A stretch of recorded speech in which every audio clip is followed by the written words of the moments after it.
On a lonely Kansas road, a black horse lay dying, skin and bone, forgotten by everyone who passed. No one slowed, no one cared, until Daniel Cooper, a farmer drowning in his own grief, stopped his truck. That moment of hesitation would ignite a story of survival, defiance, and redemption, where compassion challenged cruelty, and a broken horse gave a broken man a reason to live again. The road stretched across the flat lands of Kansas, a ribbon of red dust shimmering under the late summer heat. Grass had turned brittle, whispering against the wind like dry paper. Along that lonely stretch, where trucks sometimes rumbled past carrying grain or hay, something darker lay slumped in the ditch. At first glance, it looked like a pile of burned logs, or maybe an abandoned tarp. Only when the breeze lifted did the truth reveal itself. It was a horse. The animal's coat had once been black, perhaps shining like coal under the sun. Now it was dulled to the color of ashes, ribs pushing out sharply beneath the skin. Its mane hung in tangled ropes, dust coating every strand. One eye, clouded and tired, blinked slowly, as if fighting the weight of gravity itself. The sound that escaped its throat was not a whinny, but a rasp, a broken wheeze that belonged to something on the edge of life. Cars passed without slowing. Farmers heading home from the fields glanced once, then looked away. A boy in the passenger seat of a pickup asked his father why the horse was lying there. "It's finished," the man said flatly, eyes fixed on the road. "Not worth stopping for." The truck rolled on, leaving only a swirl of dust behind. Even the birds seemed to sense the end. A crow perched on a fence post nearby, wings lifting in the heat, waiting for stillness to claim the creature. The world had already judged this horse. It was nothing now, a shadow of work long spent. But the horse, somehow, had not yet given up. Its ears twitched faintly at every sound, as if listening for a mercy that never came. Its hooves scraped weakly at the dirt, then stilled.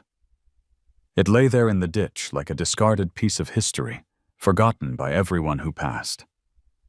The sky was beginning to soften into the colors of evening, muted orange, pale gold, the long shadows of cottonwoods stretching across the road.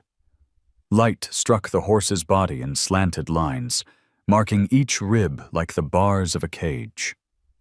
The air smelled of hot earth, gasoline from the trucks, and the faint tang of sage carried by the wind. All of it mixed into the kind of loneliness only the wide plains could hold. Then, from a distance, the slow groan of an engine broke the silence. A battered blue Ford pickup came into view, paint faded, one headlight cracked. It rattled along the dirt road with a weariness that matched the man behind the wheel. Daniel Cooper sat hunched over, hat pulled low against the glare. His hands gripped the steering wheel with the calloused certainty of someone who had worked the land too long to expect any favors from it. 42 years old, he looked older still, face lined by sun and grief, shoulders stooped not from age but from the weight of silence. The radio was broken, so the only sound inside the cab was the rattle of loose bolts and the low sigh of the wind through the cracked window. He wasn't heading anywhere special, just back to his farm on the outskirts of Wichita. It had been another long day harvesting corn, the kind of work that filled the hours, but never the hollow space left inside him. Since the accident, the one no one in town spoke of directly, Daniel had lived in a rhythm of chores and silence. Wake up, work, Eat little, sleep less. Repeat. As the truck neared the ditch, he saw the shape. At first, he thought it was debris. Then the head lifted slightly, and his hands tightened on the wheel. He slowed. Dust curled up behind the tires as the truck came to a stop. For a long moment, Daniel didn't move. He just sat there, staring through the windshield at the broken creature on the roadside. Something inside him shifted. A flicker he didn't want to name. It had been years since he'd let himself feel much of anything at all. The horse lifted its head again, just barely, and its eyes met his. Clouded though they were, there was a spark in them. Weak, but unmistakably alive. Daniel swallowed hard, the steering wheel suddenly feeling like iron beneath his palms. The voice in his head told him what every other driver had already decided. Keep going. It's not your problem. It's not your burden. But Daniel didn't turn the key. The engine idled, coughing softly as if waiting on his decision.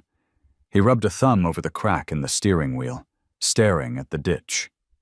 The air in the cab grew heavy. He remembered another set of eyes, blue and wide, looking at him the same way once, pleading for help he couldn't give. The memory sliced through him, raw and uninvited. His breath caught. He reached down, turned off the ignition, and sat in silence as the engine died. Dust settled back to the ground. The world grew quiet again, except for the faint, desperate sound of the horse breathing. Daniel opened the door and stepped out. His boots crunched on the gravel as he walked slowly toward the ditch. The horse flinched at the sound but didn't try to rise. It had no strength left. The smell hit him first, sweat dried on skin, dust, the sour tang of neglect. He crouched, resting one knee on the brittle grass. Up close, the horse's scars were clearer. Long healed welts across its back, patches of missing hair, the dull sheen of exhaustion. Daniel exhaled through his nose, fighting the urge to step back. His hand hovered in the air, uncertain, then lowered slowly. Fingers brushed the tangled mane, coarse and greasy with dirt. The horse twitched under his touch, but didn't pull away. Daniel swallowed. The sky above him dimmed as the sun slid further west. He thought about climbing back into his truck, driving home, forgetting this moment. But the horse's eyes caught his again. Clouded, yes, but not empty. For the first time in years, Daniel felt something stir deep inside. The question he had buried for so long. Will you leave me too? He sat there in the fading light, his hand on the broken animal's neck, caught between the life he had resigned himself to and the life this dying horse seemed to demand of him. And though no words were spoken, the silence felt like an answer. Daniel stayed crouched by the ditch longer than he meant to, the heat of the day giving way to the cool breath of evening. The horse's labored breathing matched the slow beat of his own heart, both of them worn down by burdens too heavy to carry alone. When he finally rose to his feet, dust clung to his jeans, and his knees ached in protest. He wiped his palms on the fabric as if to rub off the weight of the decision forming inside him. His pickup waited with the door hanging open, cab filling with the smell of sage. But he didn't climb in. Instead, Daniel circled back to the bed of the truck, unlatched the gate, and stared at the empty space inside. He had hauled plenty of things in this truck: bales of hay, sacks of feed, even fence posts splintered from storms, but never something that looked so close to death. He rubbed the back of his neck, unsure whether he was preparing for salvation or foolishness. The horse shifted, as if sensing his hesitation. Its hooves dragged lightly against the dirt, a feeble attempt to move. The sight cut through Daniel. He fetched the rope he kept coiled under the seat, the same one he used for repairs, and walked back down the ditch.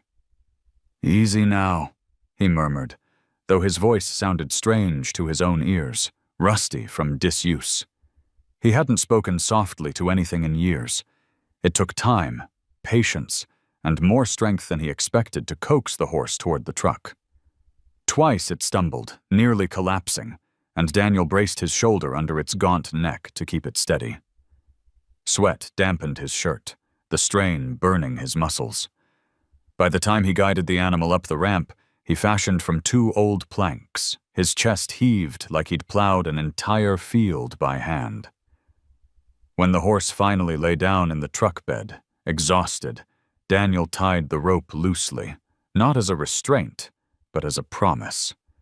"You're not being left behind again." He slammed the gate shut, climbed back behind the wheel, and started the engine. The pickup shuddered to life, headlights cutting across the darkening fields. The road home stretched before him in a ribbon of gold dust, and every mile carried a weight he hadn't felt in years, not since the day his son was taken from him. The memory struck without warning, as sharp as barbed wire. He saw the boy's small hands clutching the toy tractor, the sound of laughter swallowed by the roar of the machine. He had replayed that moment 1,000 times, each time ending the same. Silence, sirens, the town whispering behind their hands. He had lost not just his child, but his faith in being needed by anyone, even himself. But now, in the rattling truck, something unexpected pressed against his silence, the faint, rhythmic sound of the horse breathing in the back. It wasn't steady, but it was there. Each breath, however fragile, whispered of stubbornness, of clinging to life. Daniel gripped the wheel tighter. He was driving not only toward his farm, but toward a choice he hadn't meant to make. To try again, even when trying had cost him everything before. The farm appeared on the horizon as twilight deepened, its outline as familiar as the lines of his own hands. Faded red barns slumped against the land, a windmill creaked lazily, and fields stretched wide but tired, their crops thinned by the harsh summer. It wasn't much, but it was all he had left. He pulled up near the smaller outbuilding, the one that had once been a stable. The boards sagged, roof patched with tin, but it smelled faintly of hay and soil. He remembered how his son had loved to sneak inside, pretending the old stallions of storybooks might appear there. Daniel forced the thought away as he climbed out. It took nearly half an hour to coax the horse down from the truck. The creature trembled at every movement, legs unsteady as reeds in the wind. Daniel spoke little, only low murmurs. Steady. One more step. At last, the horse collapsed into the straw he had spread earlier, sides heaving but eyes still open. Daniel stepped back, chest rising and falling as he watched the animal settle. He draped his old jacket over its back, olive green, faded from years of sun. It had been his son's favorite to wear when he followed him into the fields. Now it served another purpose, thin armor against the chill creeping into the night. He sat on the threshold of the stable, elbows on his knees, staring into the darkness where the horse lay. Crickets sang in the fields, and the sky stretched wide with stars. He felt the ache in his bones, the heaviness of exhaustion. But beneath it all, a strange hum lingered, something he hadn't felt in so long he almost didn't recognize it. responsibility. The farm had long been a place of silence, haunted by memory. But tonight, as Daniel leaned against the wooden frame, listening to the slow, uneven rhythm of another living being nearby, it felt different. Not healed, not yet, but less empty. For the first time in years, he didn't dread tomorrow. The night passed slowly. Daniel had dozed off against the wooden frame of the stable, his hat tilted low over his face, though true sleep never came. He woke often at the sound of the horse shifting, or when the night air pressed too sharply through the thin fabric of his shirt. By dawn, the Kansas sky glowed pale gold, and the breath of the plains stirred cool and sweet against the fields. Inside the stable, the horse had not moved much. Its sides still rose and fell in shallow waves, each one fragile, as if borrowed from something beyond its strength. Daniel pushed himself to his feet, every bone stiff from sleeping on wood, and fetched his canteen from the truck. He shook it gently, only half full. He had planned to save the rest for the morning's work in the fields, but when he looked at the horse, the thought of rationing felt small. He crouched beside it, unscrewed the cap, and tipped the canteen slowly. "Easy," he whispered, as though speaking to a child. Drops slid across the horse's cracked lips. At first there was no response. Then the nostrils flared faintly. The lips trembled, brushing against his palm, and with a weak effort, the horse's tongue lapped at the trickle of water. Daniel froze, caught by the moment. The feel of roughness against his skin, the desperate but careful way the animal drank. It was like watching life return one fragile sip at a time. He steadied the canteen, letting the stream fall in thin lines until the last drop was gone. When it was finished, the horse exhaled a sound that was almost human in its relief, a low sigh pressed into the straw. "Good boy," Daniel murmured, though he had not yet thought of a name. His voice cracked from disuse, but for once he didn't mind. He leaned back on his heels, studying the animal. Up close, he saw more than weakness. The scars across its back spoke of work too hard and hands too cruel. The cloudiness of its eyes spoke of years that had not been kind. Yet in the gaze that lingered on him now, faint though it was, there was no surrender. Something in that recognition tightened Daniel's throat. Memories returned in flashes. The nights he had sat in silence at the kitchen table, the way neighbors offered condolences that sounded more like obligations, the empty chair that never seemed to fade from his sight. His boy had always believed in saving things. Stray dogs, broken tools, even a sparrow with a bent wing. "Everything deserves a chance, Dad," he used to say, holding the bird with both hands, as though it were a secret too delicate to share. Daniel's chest ached as he brushed his thumb over the rim of the empty canteen. Maybe this was foolish. Maybe the horse would not live another day. But for the first time in years, foolishness felt like hope. He fetched a crust of bread from the counter inside his kitchen, torn from a loaf he had baked days earlier. It was stale, but he softened it in warm water and carried it back to the stable. Breaking it into small pieces, he held one out on his palm. The horse sniffed weakly, then nibbled, chewing slow, eyes never leaving his face. "You've been left behind," Daniel whispered, voice unsteady. "Same as me." The horse flicked an ear, and Daniel found himself leaning closer, as though the creature might understand more than he dared believe. Hours passed in a rhythm of small offerings. Water gathered from the pump, bits of softened bread, strokes along the tangled mane. Each gesture was met not with gratitude, but with a quiet persistence, the kind of endurance Daniel recognized in himself. By late morning, the sun poured through the gaps in the stable's roof, laying stripes of light across the straw. Dust floated in the beams, golden and fragile. The horse shifted suddenly, muscles trembling as it tried to rise. Its hooves scraped the floor, pushing, failing, pushing again. Daniel moved quickly, sliding to cradle its head against his thigh. "Easy," he said, steadying the weight.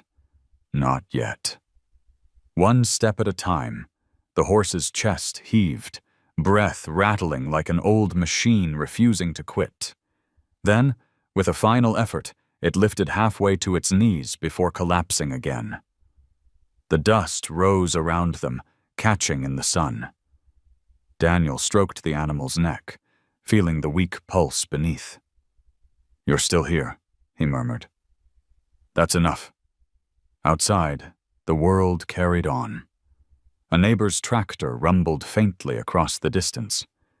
Birds darted from fence to fence, their cries sharp against the air. But inside the stable, time seemed to still. It was just one man and one horse, each tethered by the same unspoken question.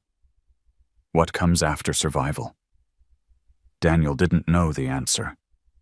But as he sat there, the horse's breath warming his hand, he felt a shift inside him, subtle as the turning of soil under a plow. For the first time in years, he was not entirely alone. The afternoon sun had begun its slow descent when Daniel decided it was time to test whether the horse could travel farther than the length of the stall. He had spent most of the day moving quietly in and out of the stable, fetching water, brushing dust from the coarse coat, and speaking in low tones that surprised even him. Words had been strangers on his tongue for years, yet around this animal, they seemed to return like forgotten tools pulled from an old shed. He slid the rope gently around the horse's halter. The leather was cracked from neglect, but it held. "Come on," Daniel murmured. "Let's try." His voice wasn't commanding. It was patient, steady, the way he might have spoken to his boy when teaching him to walk beside the plow. The horse shifted its weight, ears flicking nervously.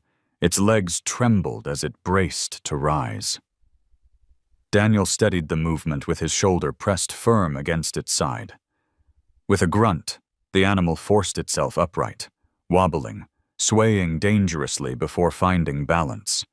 Daniel's boots sank slightly in the straw as he leaned his weight into support.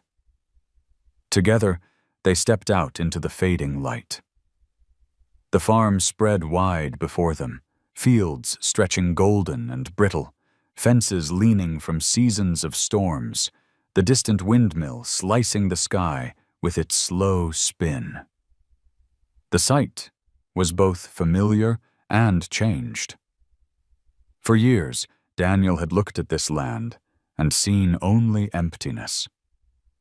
Now, walking with the fragile rhythm of hooves beside him, he felt the place breathe again. The road leading from the stable to the farmhouse was short, lined with cottonwoods that whispered in the wind. Daniel guided the horse along it, one hand firm on the rope, the other ready to steady if it faltered. At first, every step was a struggle. The horse's hooves scraped against the dirt, knees buckling slightly. But then came another step, and another, until the sound of slow, uneven hoofbeats joined the crunch of Daniel's boots. He found himself whispering encouragement. "That's it. Steady now. Just one more." The words echoed softly under the canopy of trees, drifting away like prayers that needed no answer. Halfway down the path, the horse stumbled, nearly collapsing. Daniel caught it with his arm braced hard against its flank. His muscles screamed, but he didn't let go. "Not yet," he said through clenched teeth. "You're not done yet." The animal lifted its head, breath rasping, eyes fixed on him with a clarity that startled him. It was as if the creature understood, as if it had decided to borrow his strength just long enough to keep moving. They made it to the farmhouse porch at last. Daniel stopped, both of them panting, sweat dampening his shirt, dust clinging to the horse's coat. He glanced at the house, its paint peeling, windows clouded with dust. For years it had been nothing but walls around his grief. Now, standing there with this battered animal at his side, he felt the silence shift. From across the road, movement caught his eye. Sarah Miller, his neighbor, stood near her fence with a basket of laundry balanced against her hip. She had been watching, though she tried not to make it obvious. Their eyes met for a moment. She gave the faintest nod, a quiet acknowledgement, before turning back to hang a shirt on the line. Daniel looked away quickly, uncomfortable with being seen. He tugged gently on the rope, guiding the horse back toward the stable. The return walk was slower, but steadier. Dust rose around their legs in soft clouds, glowing orange in the evening light. Shadows stretched long across the farmyard, two figures stitched together against the earth. One man, one horse, both carrying scars invisible to the rest of the world. When they reached the stable again, the horse lowered itself awkwardly onto the straw, exhaling in exhaustion. Daniel removed the rope and crouched beside it. He pressed a hand against the rough neck, feeling the pulse that still beat there. Faint, but alive. "Not bad," he said quietly. "Not bad at all." The sky deepened into dusk. Crickets sang their steady chorus, and the first stars appeared above the plains. Daniel leaned against the stable door, arms crossed, eyes lingering on the animal inside.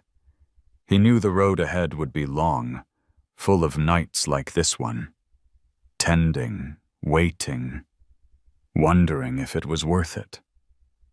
But for the first time in years, he felt something stir beneath the weariness. It wasn't joy, not yet. It was something smaller, quieter. The possibility of it, and as the night settled around the farm, Daniel realized he had begun to carry not just the weight of his own sorrow, but the fragile hope of another life as well. The next morning broke clear, the air cool with the faint scent of dew settling over the fields. The horizon glowed in shades of pink and lavender, the kind of sunrise that usually passed Daniel by as he trudged through another day of chores.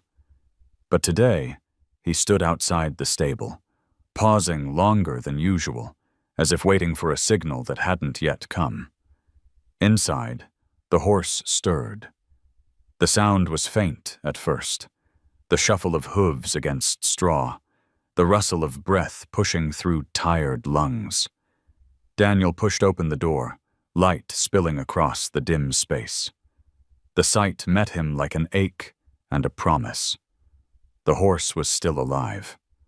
Its head lifted slowly, ears flicking toward him, eyes clouded but alert enough to track his movement. Daniel stepped inside, carrying a bucket of water fresh from the pump. He set it down carefully, the wood slats creaking under his weight. The horse lowered its muzzle, drinking slow but steady. Each swallow was a small victory. Each drop proof that yesterday's effort hadn't been in vain. Daniel leaned against the wall, arms crossed, watching in silence. For years, his mornings had begun with machines, the whir of engines, the clatter of metal. This morning, it began with breath and water. Somehow, it felt more like living. When the horse finished, Daniel reached for the brush he had found buried under old tools. The bristles were worn, The handle cracked, but it would do. He started gently along the animal's neck, working through tangles, dust rising in soft clouds. The horse flinched at first, muscles twitching under his touch, but Daniel didn't rush. He moved slow, patient, his hands steady despite the memories tugging at him. As he brushed, he found scars he hadn't noticed before. Thin lines crisscrossed the back, pale against the dark coat, reminders of years that had stripped the creature down to bone and willpower. Daniel's jaw tightened. He had seen marks like these on broken tools, on fences weathered by storms, but never should they have belonged to a living thing. "You deserved better," he murmured, though he wasn't sure if he was speaking to the horse or himself. Hours passed as he worked. He cleared old straw, replaced it with fresh bales hauled from the loft, patched gaps in the roof where sunlight sliced too sharply. The stable had long stood as a forgotten corner of the farm, left to rot along with the parts of his life he couldn't face. Now, plank by plank, it began to change. The smell of clean hay filled the air, mixing with the warm musk of horse and earth. It wasn't perfect. Nothing on his farm ever was, but it was alive again. By midday, sweat clung to Daniel's skin, streaking the dust on his arms. He stepped back, wiping his brow with his sleeve. The stable looked different. Not new, not polished, but tended for the first time since his son's laughter had echoed here. The space felt like it held a purpose again. The horse shifted, lowering itself onto the fresh bedding with a groan of relief. Daniel crouched beside it, resting a hand lightly against its shoulder. The animal's breath steadied, slow and even, eyes half closing in something close to rest. Daniel exhaled, the knot in his chest loosening. He had built fences and barns, repaired tractors, harvested fields that stretched farther than sight. But this, kneeling beside a creature that had nearly been discarded by the world, felt like his most important work. Outside, the hum of the town carried faintly on the wind. A wagon clattered down the road. Voices rose and fell in conversation. Someone laughed, the sound sharp and distant. Daniel knew what they would say if they saw him here. Crazy farmer, wasting his time on a dying horse. He had heard the same tone after the accident, when neighbors whispered that he would never be the same, that the farm would crumble under his silence. But as he looked at the horse now, its chest rising and falling with stubborn persistence, Daniel felt a rare defiance stir in him. Let them talk. They hadn't seen the eyes that refused to close. They hadn't felt the fragile weight pressing against his hand, asking for nothing more than a chance. The afternoon light slanted across the fields, spilling gold into the stable. Dust motes floated in the beams, glowing like fragments of memory. Daniel sat back on his heels, tired but lighter than he had been in years. "You're still here," he said quietly. "And so am I." The horse flicked an ear, as though answering. That night, as Daniel leaned against the stable door, listening to the rhythm of breathing inside, he realized something had shifted in more than just the building. The farm was no longer silent in the same way. The grief still lingered, sharp at the edges, but beneath it ran a new current. Thin, unsteady, but alive. The stable had awakened. And with it, so had he. By the third day, the horse's breathing had steadied, though every rise and fall of its ribs still looked like a question without an answer. Daniel knew enough about animals to see what lingered beneath. Weakness clinging like a shadow, joints swollen from overwork, a body thinned by neglect. He could keep brushing, keep feeding bits of softened bread and buckets of water, but deep down he understood that what was broken here wasn't something a farmer's stubbornness alone could fix. That afternoon, he stood at the edge of his yard, hat in hand, watching the dust cloud of a truck rolling up the road. The sound carried before the sight, the deep growl of an engine too old for speed, but steady enough for reliability. Dr. Walter Howard pulled into the drive, tires crunching over gravel. The vet climbed out with the deliberate slowness of a man who'd seen more than his share of hurt.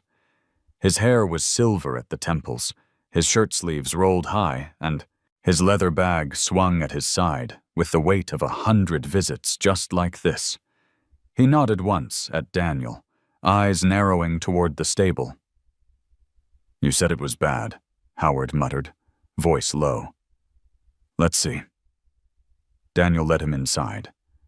The doctor's boots clicked softly against the planks.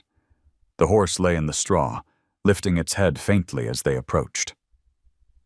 Howard crouched, hands moving with practiced certainty. He pressed along the ribs, traced the lines of scar tissue, checked the eyes clouded but not empty. His jaw tightened as he lifted a hoof, testing the joint with a firm but careful grip. After a long silence, Howard stood, wiping his hands on his trousers. "It's worse than bad," he said flatly. "He's starved near to death. Half his joints are swollen from work he was never built for. These marks here," he gestured toward the pale scars. "That's a whip, not a fall." Whoever had him before drove him until he broke Daniel's throat tightened. He looked at the horse, lying still but watching, its ears flicking at the sound of their voices. "So what do I do?" Howard sighed, rubbing the back of his neck. "There's no easy road. He needs medicine, good feed, time, and time's the part most folks don't have patience for." His eyes flicked to Daniel, not unkind but sharp enough to cut through hesitation. "You have to decide if you're willing to see this through. It won't be quick, and it sure as hell won't be cheap." Daniel thought of the coins rattling in his pocket, the stack of unpaid bills in the drawer by the sink, the lean rows of corn that barely promised enough to sell. His silence was answer enough. Howard studied him, then glanced back at the horse. The animal shifted faintly, eyes steady on Daniel.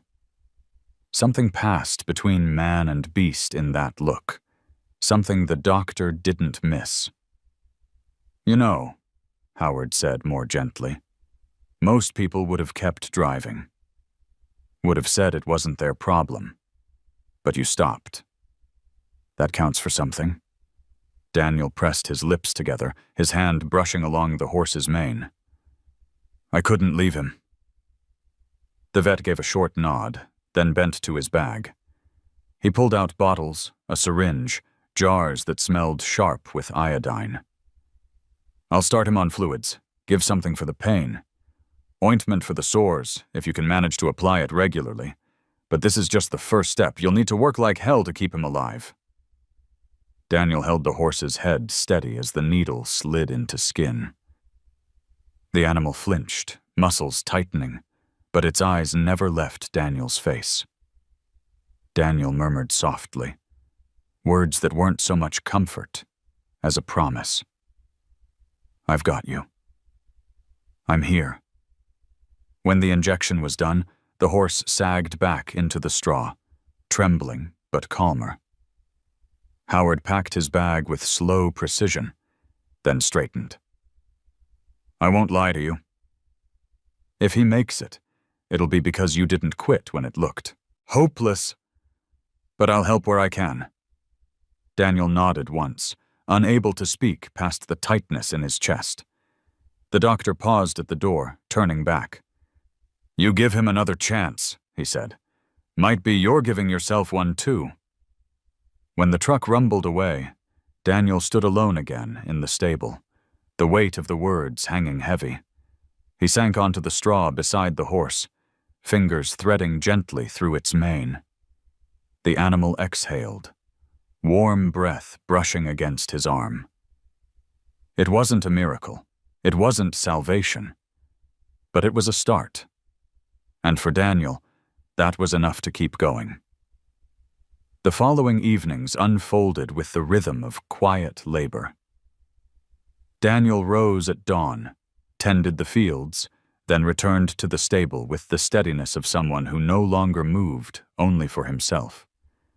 Each night, he sat beside the horse, brushing its coat, massaging ointment into the raw lines of its skin, whispering words that seemed to soften the air around them.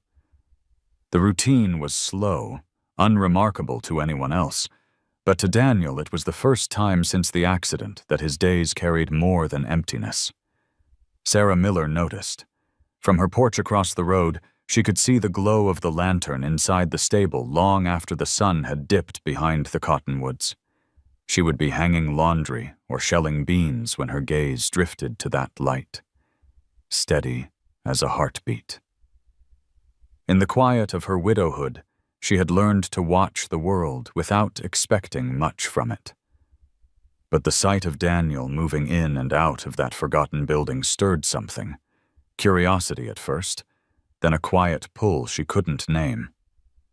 One afternoon, as the wind tossed the sheets on her line, Sarah carried a basket across the road. Daniel was bent over a bucket, rinsing cloths in water that had turned cloudy with medicine. He glanced up when she approached, his expression wary, as if bracing for judgment. "You've taken on quite the project," she said, her voice gentle but edged with practicality. Daniel wiped his hands on his jeans, leaving damp streaks. "Just doing what I can." Sarah peered past him into the stall. The horse lay in the straw, sides heaving with slow breaths. Its coat, though still rough, had begun to carry a faint sheen under the patches Daniel had brushed clean. Its eyes followed her, tired but alert. "You'll wear yourself out," she said softly. "Better than doing nothing," Daniel replied, almost too quickly. There was silence between them for a moment. Then Sarah reached into her basket and pulled out a loaf wrapped in cloth. "I made cornbread this morning." "Thought you could use it." Daniel hesitated before taking it. His fingers brushed hers briefly, and he looked away, muttering a quiet thanks. It had been a long time since anyone had offered him something without asking for work in return.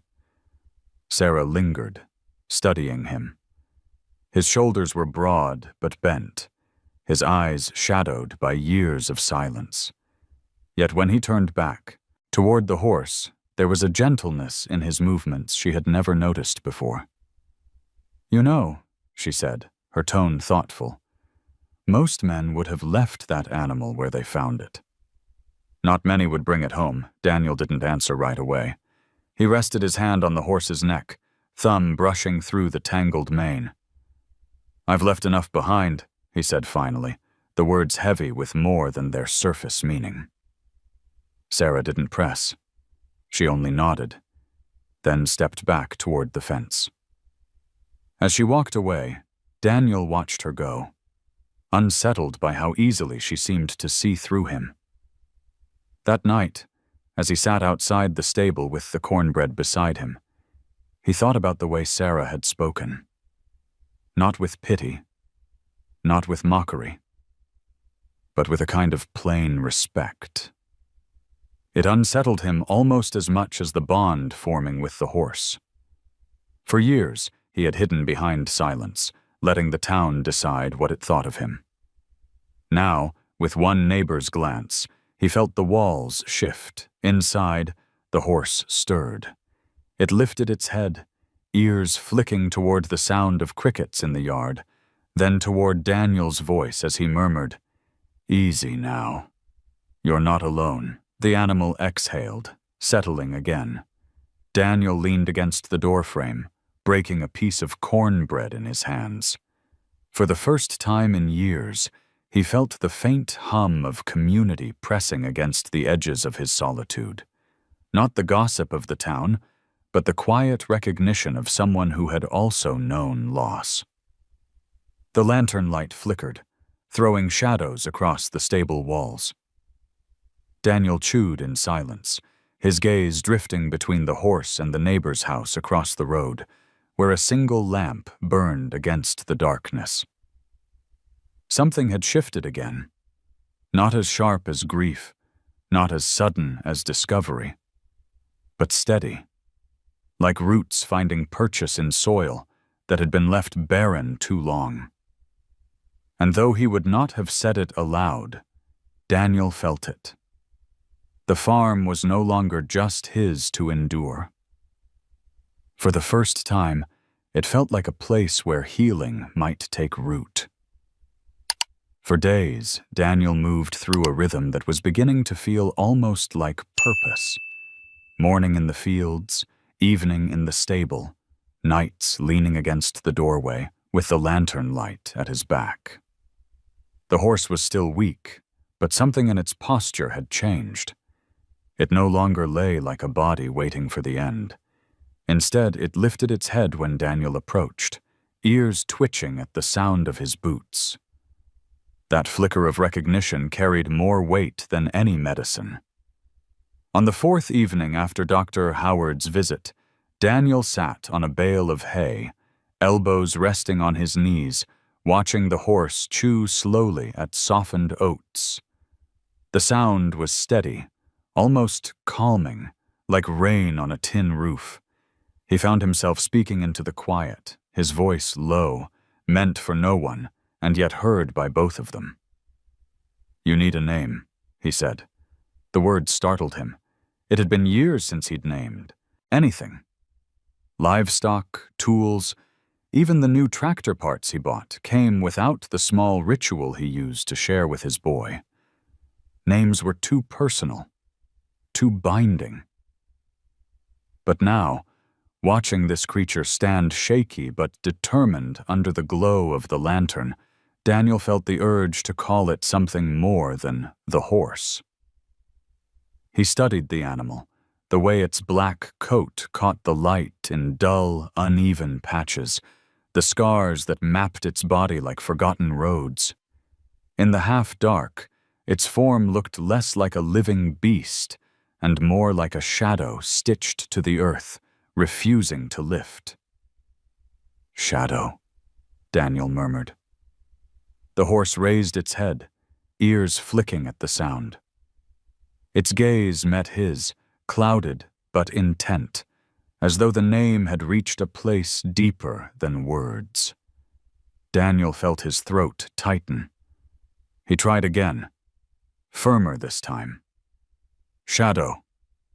The horse shifted its weight, exhaling through its nostrils, and for the briefest moment, Daniel thought he saw understanding. The name settled between them, not chosen so much as revealed. Shadow. The shape that follows, the presence that lingers even when light fades. It felt right, not just for the animal, but for himself. Both of them had lived as shadows in their own way. Overlooked, half forgotten, existing but not fully seen. That night, as Daniel extinguished the lantern and stepped outside, he whispered the name once more into the open air. The crickets carried it into the fields, the cottonwoods bent with the breeze, and in the dark stable behind him, the horse shifted as if answering. The days that followed were still hard. Shadow stumbled often, legs trembling as though they belonged to a colt just learning to stand.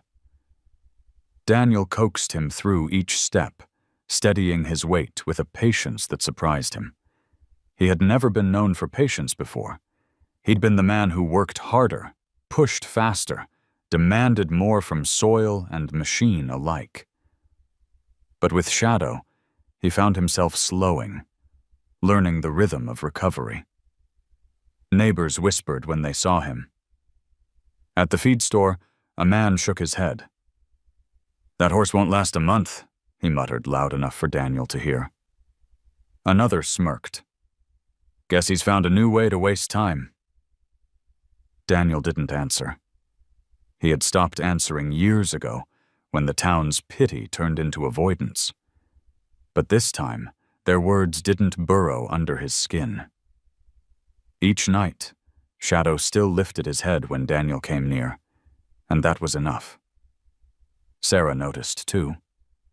She began appearing at the fence more often, sometimes with a pie wrapped in a cloth, sometimes just leaning against the posts with her arms crossed.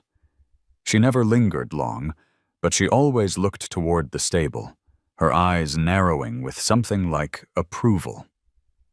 One evening, as Daniel brushed Shadow's coat under the soft glow of lantern light, Sarah called across the road. "What do you call him?" Daniel hesitated, the brush pausing in his hand. "Shadow," he answered. She tilted, her head considering. Fitting. Daniel didn't say more, but when he turned back, Shadow's ears had flicked toward the sound of his name, and for the first time in years, Daniel almost smiled. Later that night, as the farm sank into silence, Daniel sat on the porch steps, staring out at the fields. He thought about names, the way his boy had once named every stray dog, every calf born in spring. Names had been hope back then, a way of saying, "You matter enough to be called." Now, with Shadow breathing steady in the stable, Daniel felt that same fragile hope stirring again. For the first time in years, he believed that something broken could still be worth saving. The first weeks of September brought cooler mornings, the kind that carried mist along the edges of the fields. Daniel rose earlier than usual, his boots crunching over damp earth as he made his way to the stable. Inside, Shadow was waiting, head lifting at the sound of his footsteps. The sight steadied something in Daniel's chest. Fragile, but real, like a candle flame fighting against the dark. But healing was never a straight road.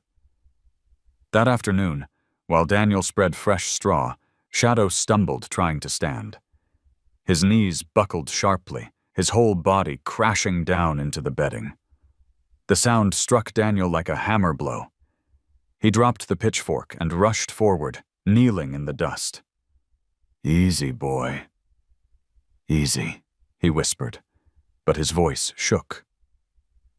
He slid an arm beneath the horse's neck, trying to brace the weight, but Shadow only groaned, sides heaving as though every breath might be the last.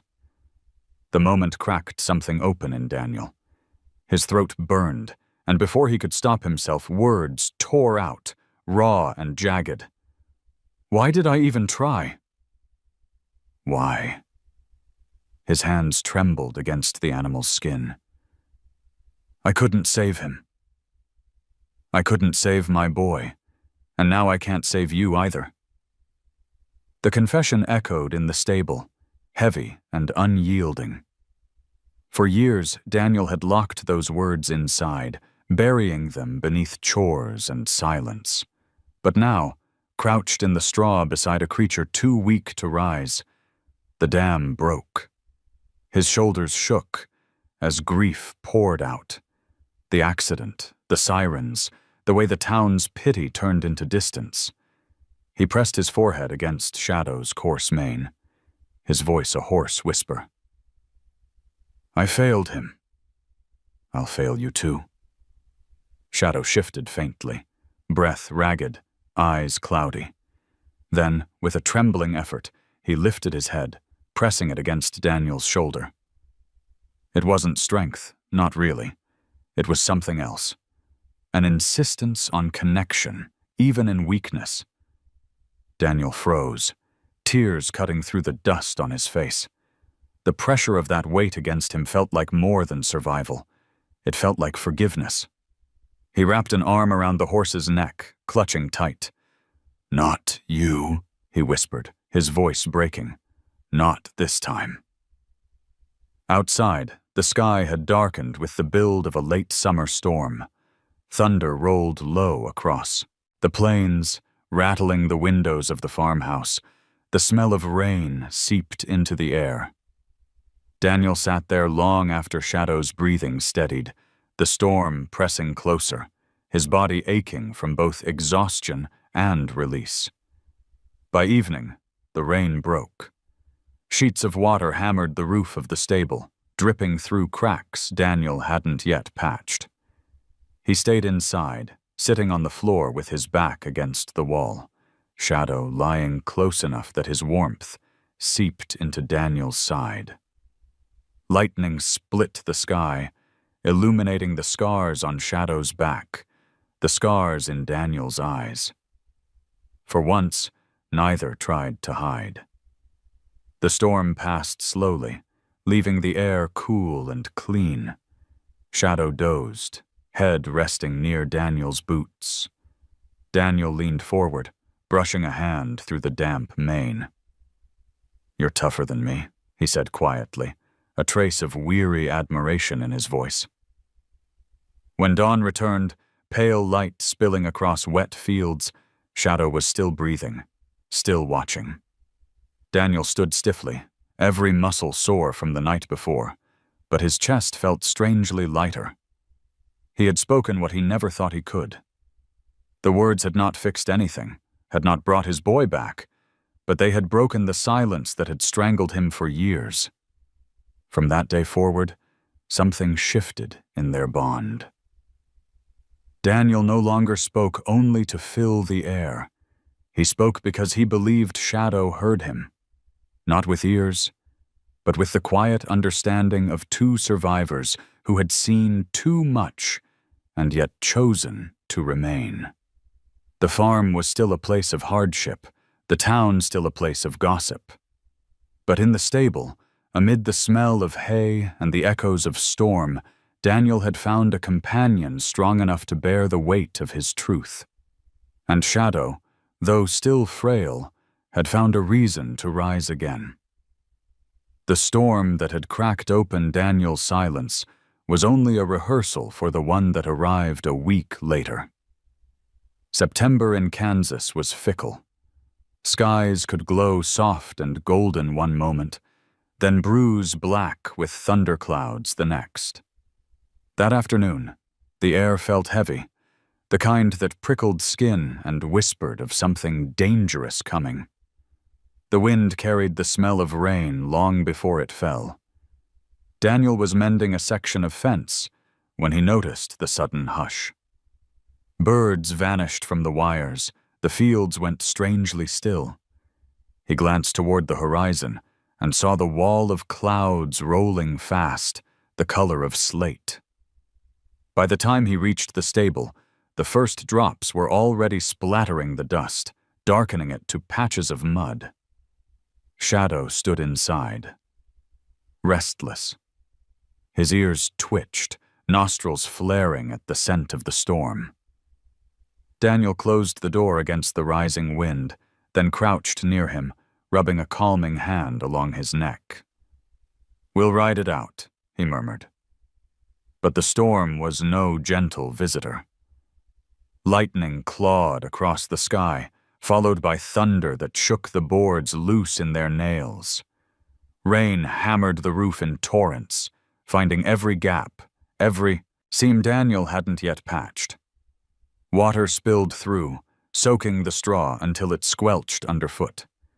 The stable groaned with the weight of wind. Outside, a sharp crack split the air. Daniel rushed to the doorway in time to see part of the neighbor's cattle shed buckle under the force of the gust. The roof sagged, and he heard the faint bawling of calves inside. His stomach clenched. Sarah's herd. Without thinking, he grabbed a lantern and splashed through the rain, Shadow's frightened whinny echoing behind him. The path to Sarah's shed was a mire of mud, sucking at his boots, but he forced his way through. The structure leaned badly, its door jammed by fallen boards. Inside, the cries of the calves grew louder, panicked. Daniel shoved at the door, but it wouldn't budge. He needed more strength, more leverage. He turned back, squinting through the downpour. Shadow stood outside the stable, trembling, head high against the storm. Somehow, the halter rope had slipped loose. The horse pawed the ground, muscles taut, eyes wide at the flashes of lightning. Daniel's first instinct was fear. Shadow was still too weak. To push him now would be cruel, maybe even fatal. But then he saw the calves' shadows flickering inside the broken shed, heard their cries over the roar of the storm. There wasn't time to think. He waded back to Shadow, gripping the rope with hands slick from rain. "I need you," he said, voice low, urgent. The horse's ears flicked, body shivering. Daniel pressed his forehead briefly to the wet curve of its cheek. "Just try." Together they dragged through the mud, Daniel leading, Shadow following with faltering steps. When they reached the shed, Daniel looped the rope around the jammed door. He braced his body, pushing at Shadow's flank. "Pull!" he urged. At first, nothing happened. The rope strained, mud sucked at hooves. Shadow stumbled, nearly dropping. Daniel's heart clenched. "Come on, boy." "One more." He pulled alongside him, teeth gritted, muscles burning. Shadow snorted, lowered his head, and leaned forward. The door creaked, then jerked, then tore free with a shuddering crack. The calves stumbled out, their small bodies slick with rain, bleating in fright. Sarah appeared from the far side of the yard, her hair plastered to her face, eyes wide with fear and relief. "Daniel!" she shouted over the wind. He nodded once, too breathless for words, guiding the calves toward safer ground. Shadow sagged against his weight, chest heaving, sides trembling. Daniel steadied him with both arms, whispering through the storm, "You did it. That's enough." By the time the worst had passed, the shed lay in ruins, the yard a churn of mud and debris, but the calves were alive. Sarah stood beside him, water dripping from her clothes, her hand briefly resting on his arm. "You saved them," she said, her voice breaking. Then, with a glance at Shadow, she added softly, "Both of you." Daniel looked at the horse leaning into him, too exhausted to stand straight but still upright. In the flicker of lightning, Shadow's eyes shone not with fear, but with something fiercer. Defiance. When the storm finally moved east, leaving only the hiss of rain and the smell of soaked earth, Daniel led Shadow back to the stable. Every step was slow, careful, but they made it. Inside, he rubbed the horse down with a rag, drying him as best he could. Shadow leaned heavily against his shoulder, not out of weakness alone, but as though choosing him as an anchor. Daniel whispered, almost to himself, "Not just surviving anymore." The words hung in the damp air, fragile as the flame of the lantern. For the first time, Daniel believed them. The storm had left the land soaked and bent, but not broken. For days afterward, the town spoke in low voices about the wrecked shed and the calves pulled to safety. Sarah's gratitude spread quietly through her words at the diner, through neighbors who saw Daniel and Shadow walking the fence line together. Whispers began to change. Where once people had muttered crazy farmer and waste of time, some now said, "Maybe there's more to it than we thought." But whispers traveled farther than truth, and they reached ears Daniel wished had stayed deaf. It was a Saturday morning when the sound of tires on gravel broke the quiet. Daniel had been spreading fresh hay when he heard the engine, sharper and meaner than Dr. Howard's steady truck. He stepped outside the stable, wiping his hands on his jeans, and saw a glossy black pickup roll to a stop at the edge of the yard. The door swung open, and a man stepped out. Jacob Reed. His boots hit the ground with the certainty of someone who had never been told no. Broad-shouldered, mid-50s, with a jaw set like stone, and a gaze that scanned the farm as if it already belonged to him. He carried a folder in one hand, papers jutting out like weapons. "Well," Reed said, his voice oily but firm. "So, this is where he ended up." Daniel's shoulders tensed. "What do you want?" Reed's eyes cut toward the stable. Shadow stirred inside, ears flicking at the unfamiliar tone. "That horse," Reed said, tilting his chin. "He was mine. Bought and paid for. I've got the bill of sale right here." He slapped the folder against his palm for emphasis.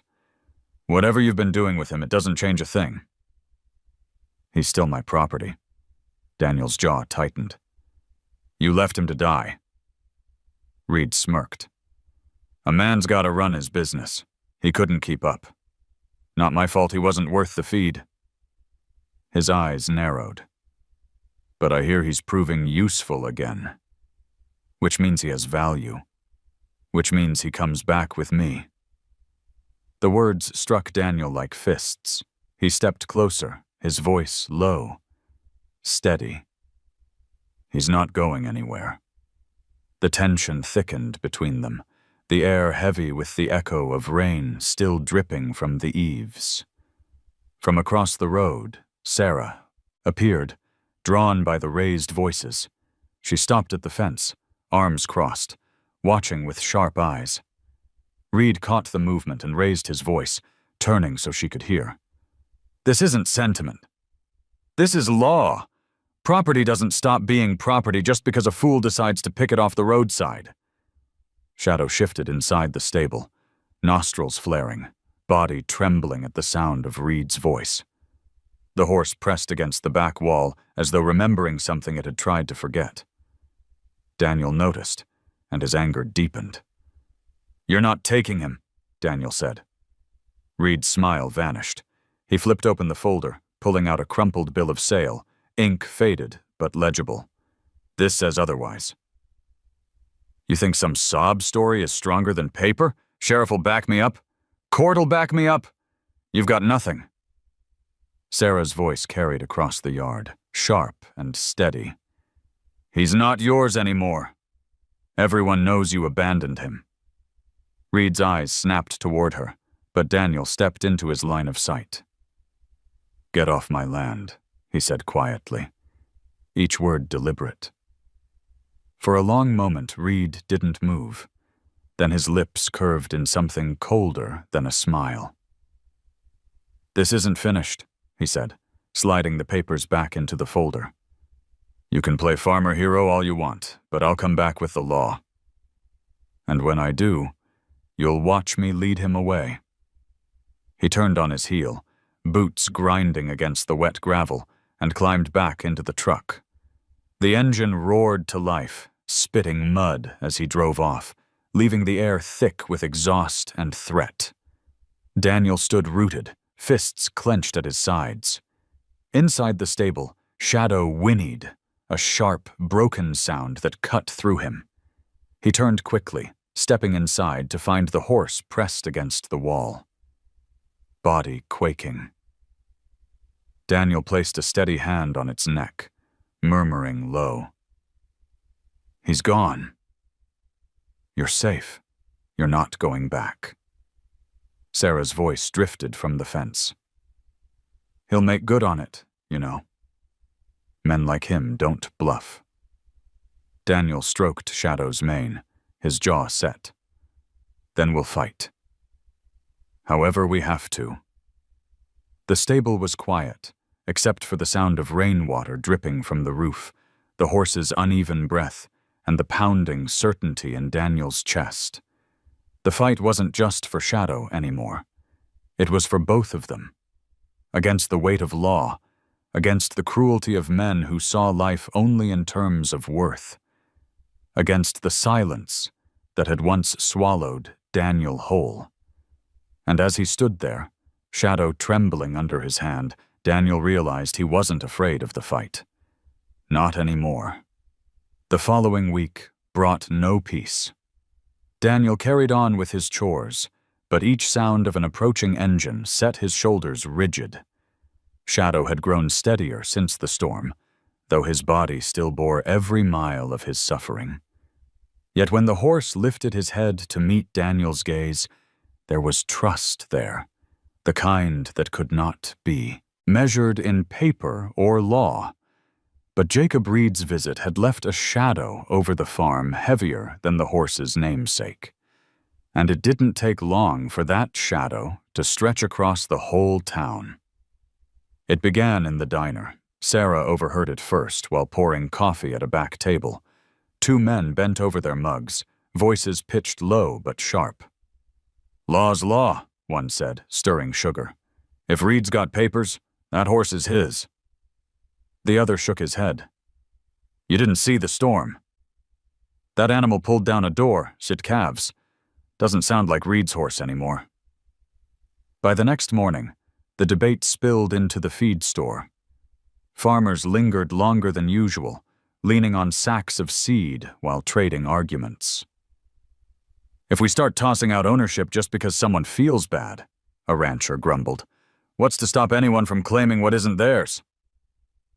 Across the counter, another man countered, "You call leaving a horse to starve ownership?" That farmer gave it a second life. Maybe that counts for more than ink on a page. The talk spread fast, carried on the prairie wind until the whole of town buzzed with it. At the post office, women shook their heads in line, muttering about cruelty and compassion. At the hardware store, voices rose enough to echo off the walls. And when Daniel walked down Main Street one afternoon to buy liniment, heads turned. Some nodded in quiet respect. Others shook with disapproval. He felt every glance. Sheriff Markham came to the farm not long after, his broad frame filling the doorway of the stable. The man was steady as the oak trees by the courthouse, his badge gleaming against his vest. "Ward," he said, voice even, "you know I've got to keep order." Reed's filed notice with the county. "Until there's a hearing, the horse stays here under your care. But understand me, this isn't settled." Daniel nodded, jaw tight. "I figured as much." The sheriff's gaze flicked toward Shadow, who stood close by, ears flicking at the sound of their voices. "He looks better than the last time I saw him." "He's alive," Daniel said simply. The sheriff tipped his hat. "Sometimes that's enough." Then he left, boots crunching against the gravel, leaving the weight of law behind him like dust. That night, Sarah came by with a kettle of stew. She lingered in the doorway of the stable, watching Daniel spoon-feed shadow-softened oats. "They're talking about you everywhere," she said. Daniel didn't look up. "They always have." "This is different," she said quietly. "Before it was pity. Now it's division. Half the town thinks you're a fool clinging to something broken. The other half thinks you're the only one who remembered compassion." Daniel's hand paused against Shadow's neck. The horse leaned into his touch, steady and calm despite the storm of voices beyond the farm. He exhaled slowly. "I didn't do it for them." Sarah studied him, eyes soft in the lantern glow. "No," she said, "but they'll be watching anyway." And they were. When the town hall meeting was called, the benches filled long before dusk. Farmers with mud still on their boots, women clutching shawls, children peeking wide-eyed from behind skirts. The air buzzed with anticipation, a hunger for spectacle as much as justice. Sheriff Markham stood at the front, gavel in hand, his presence heavy with authority. Daniel entered quietly, rope in hand. At the other end, Shadow followed, hooves clopping slow against the wooden floor. Conversation stilled, heads turning. The horse's scars caught the lantern light, a map of cruelty written across its frame. But his eyes, though clouded, held steady as he walked beside Daniel. Murmurs rippled through the crowd. A child whispered, "That's him, the horse that saved the calves." Another voice cut sharper. "Doesn't matter. Paper's paper." Daniel guided Shadow to the side wall, resting a hand on his neck. The horse lowered his head, calm in the press of bodies and sound. For Daniel, it was proof enough. This creature trusted him, even in the heart of judgment. Sheriff Markham banged the gavel. "We're here to speak plain before the court hearing. Say your piece, and let it be recorded." One by one, voices rose. A rancher stood first, arguing for Reed, his voice thick with the certainty of law. Then Sarah spoke, apron still dusted from baking, her words carrying clear. "This isn't just about property. It's about who we are. That horse was left to die. Daniel Ward gave him another chance. If we hand him back, we're not just condemning the horse. We're condemning ourselves." Applause broke, sharp and swelling, before fading again into murmurs. As the debate raged, Daniel stood silent, hand firm on Shadow's neck. He had nothing polished to say, no legal words to lean on. But when Shadow lifted his head and pressed his muzzle gently against his shoulder in front of everyone, the hall quieted, as though it had heard the truest testimony. No one missed it. And though the law had yet to speak, the town had begun to choose. The county courthouse was not an imposing building. It stood at the edge of the square, clapboard walls weathered gray, the white paint flaking under years of prairie wind.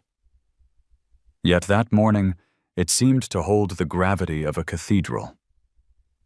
Farmers, merchants, ranch hands, and their families crowded the steps, their breath rising in the autumn chill. The American flag snapped sharply above, its sound cutting through the murmur of voices. Daniel arrived on foot, Shadow walking slow at his side. The horse's hooves clopped against the boards of the street, each sound echoing louder than it should.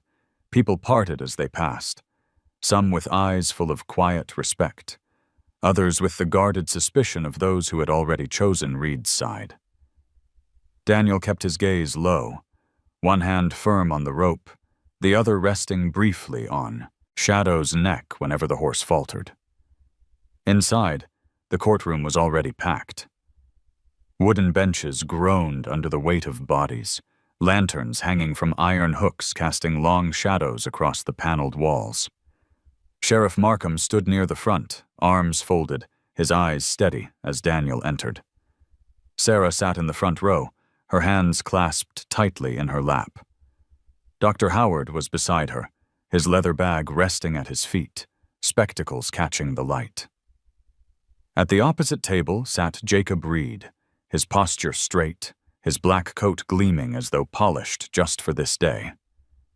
Beside him, a lawyer in a crisp suit shuffled papers with the cool precision of someone who dealt in contracts more than conscience. Reed's eyes found Daniel across the room, and the faint curl of his lips carried all the smugness of a man convinced the outcome was already his. Judge Whitaker entered, his robe heavy against his thin frame, silver hair neatly combed. He banged the gavel once, and the room stilled. "This court will now hear the matter of ownership regarding the animal in question." Reed's lawyer rose first, voice smooth as oil. "Your Honor, the facts are simple. My client, Mr. Reed, purchased the horse legally. Here is the bill of sale, signed and dated." He placed the paper on the judge's desk, the sound of it crisp in the quiet. Ownership was established, and though the animal was left unattended, abandonment does not dissolve legal rights. To decide otherwise would invite chaos, men taking whatever they please under the guise of pity. The words rippled through the gallery, drawing nods from some, frowns from others. The lawyer sat with the certainty of someone who had done this many times before. Judge Whitaker turned his gaze toward Daniel. "Mr. Ward, do you have representation?" Daniel shook his head. His voice was low but steady. "No, Your Honor." Just the truth. He stood, his boots scuffing the wood, and looked at the judge directly. "When I found him, he was lying in a ditch. Skin and bone. Dying. Reed didn't leave him unattended. He threw him away. I gave him water when I had little for myself. I fed him. I tended his wounds. He walks beside me because he chooses to, not because I bought him." Murmurs swelled in the room, some voices soft with agreement, others muttering disapproval. Dr. Howard rose next, clearing his throat. "Your Honor, I examined the horse the day Ward brought him in. Malnourished, joints swollen, scars consistent with whipping. That wasn't neglect of weeks. That was years of abuse.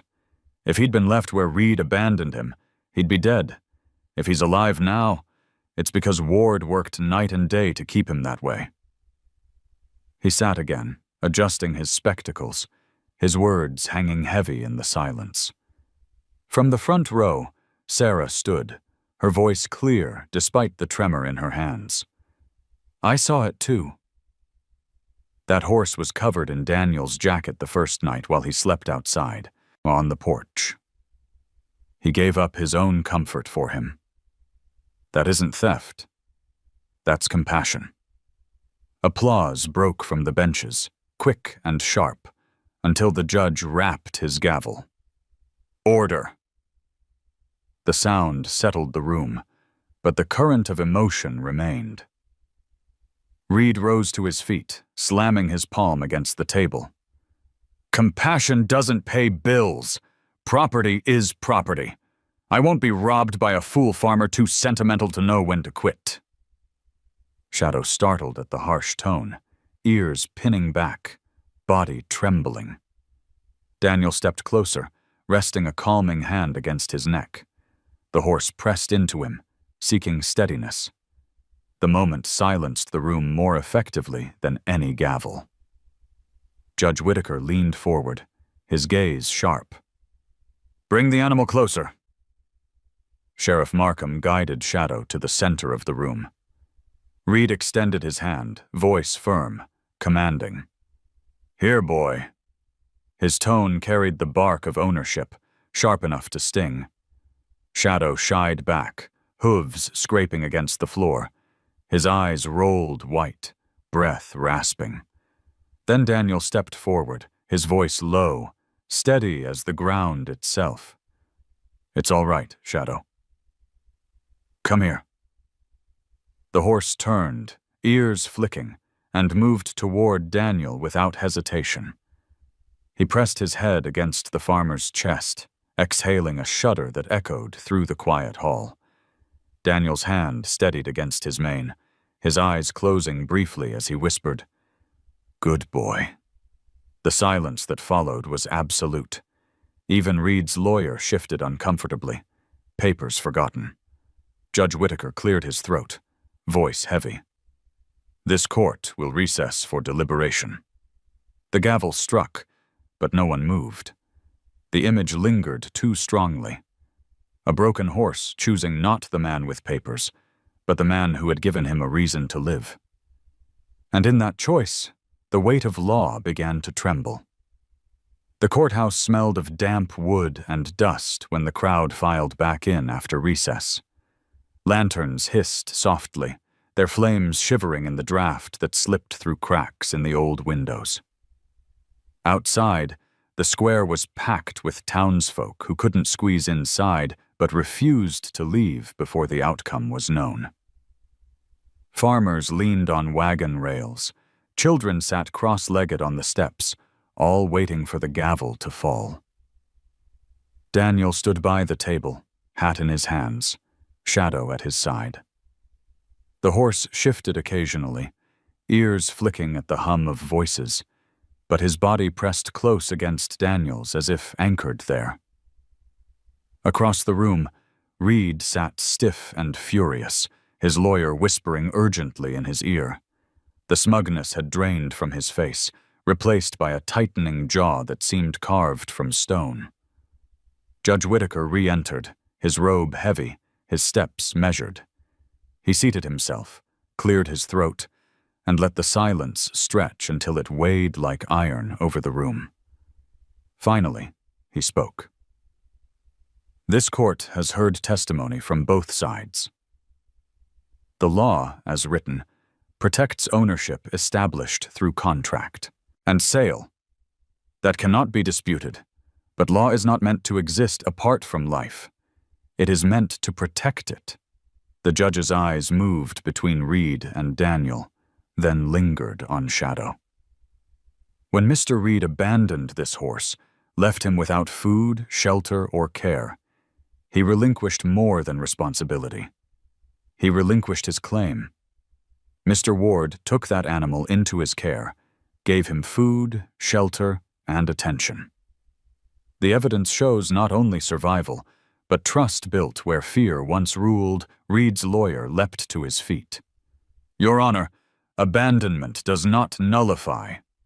The gavel cracked hard against the wood. "Sit down," the judge commanded, his voice sharp. "I have heard enough."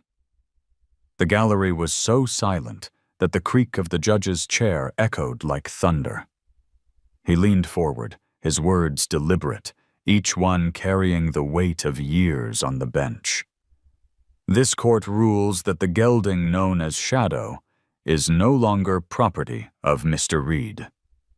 Legal custody and ownership are hereby granted to Mr. Daniel Ward." For a heartbeat, the room stood frozen. Then applause erupted, filling every corner of the chamber. People rose to their feet, clapping, stamping, the sound rolling out the doors and into the square beyond. Children shouted, neighbors cheered, hats were thrown into the air. Sarah covered her mouth with her hands, tears glinting in her eyes. Dr. Howard exhaled heavily, removing his spectacles as though the decision had been carved out of his own chest. Sheriff Markham allowed himself a faint smile before restoring order with a sharp bang of the gavel. Daniel didn't move. He stood still, staring at the judge, the roar of approval around him muffled by the thrum of his own heartbeat. Slowly, he turned his head toward Shadow. The horse nudged forward, pressing his muzzle into Daniel's shoulder, releasing a deep sigh that seemed to carry months of waiting. Daniel closed his eyes, laying a hand against the coarse mane. The noise of the courtroom faded into nothing. For him, the verdict had already been spoken long before the judge's words, spoken in the ditch where he had first stopped, in the water he had poured from his own canteen, in the steady gaze that had met his each night in the stable. Now the world finally caught up. Reed stormed from the courthouse, his boots striking the floor with sharp, angry cracks. His lawyer scurried after him, papers clutched tight. But the weight of his defeat lingered in the air, heavy and unmistakable. No law could erase what the people had seen with their own eyes. A horse that had chosen his rescuer over his abuser. When Daniel and Shadow stepped back into the square, the crowd surged around them. Hands reached out to pat Daniel's back, to touch Shadow's flank. Children pressed apples into his palms, wide-eyed and smiling. Women offered warm words, men tipped their hats. For years, Daniel had walked these streets with silence trailing behind him like smoke. Now every face turned. Toward him carried something different. Respect. Through it all, Daniel remained quiet. He wasn't a man who sought praise, and no verdict could erase the years he had carried alone. But as he led Shadow through the throng, he felt something lighter than pride. Belonging. By the time they reached the farm again, dusk had fallen. The lantern light in the stable flickered gently, waiting. Daniel led Shadow inside, removed the rope, and stood for a long moment, hand resting on the horse's neck. The words rose without force, simple and true. "You're free now," he whispered. Shadow lowered his head, eyes half closing, and leaned into him. The weight was heavy, but Daniel bore it gladly. For the first time in years, he felt not like a man enduring the land, but like one anchored to it again. The law had spoken, but more than that, so had life. Autumn slipped quietly into winter. The fields browned, the cottonwoods dropped their last brittle leaves, and the air carried the bite of frost each morning. Yet on Daniel's farm, there was warmth that hadn't lived there for years. Shadow had grown stronger. His frame was still marked by scars, his step still careful, but his coat had begun to gleam under Daniel's daily brushing. He followed willingly now, not with the halting fear of a creature waiting for the next blow, but with the calm assurance of trust earned. In the mornings, when Daniel opened the stable door, Shadow would greet him with a soft rumble in his throat, ears flicking forward at the sound of his name. Daniel rose with purpose each day, chores no longer done in silence but woven into the rhythm of care. He hauled feed, patched fences, delivered small loads into town with Shadow pulling a light cart. Children would wave when they passed, shouting, "There's Shadow!" Their voices bright with the wonder of a story that had traveled farther than the wind could carry. At first, Daniel had resisted the attention, lowering his gaze when neighbors stopped to talk, shrugging off thanks. But slowly, something shifted. Not pride, he wasn't built for that, but a quiet acceptance that maybe he and Shadow weren't living on the margins anymore.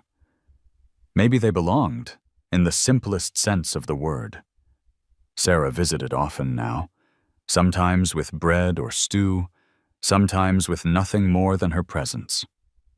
She would lean on the stable door while Daniel worked, her eyes soft, as she watched the two of them move in tandem. She never pressed him about the past, never filled the silence with questions. Instead, she shared it, as though she understood that silence could be a kind of language too. One evening, as the sun bled into hues of purple and gold, Daniel sat on the porch steps, boots planted firmly in the dust. Shadow grazed nearby, the fading light turning his scarred frame into something almost noble.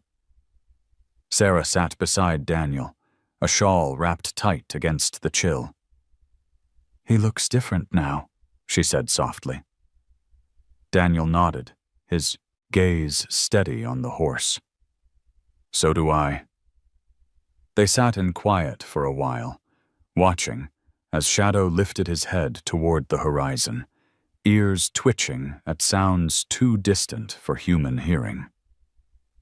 Daniel followed his gaze, seeing not just the fields but the stretch of land that seemed, for the first time, to welcome him instead of weigh him down.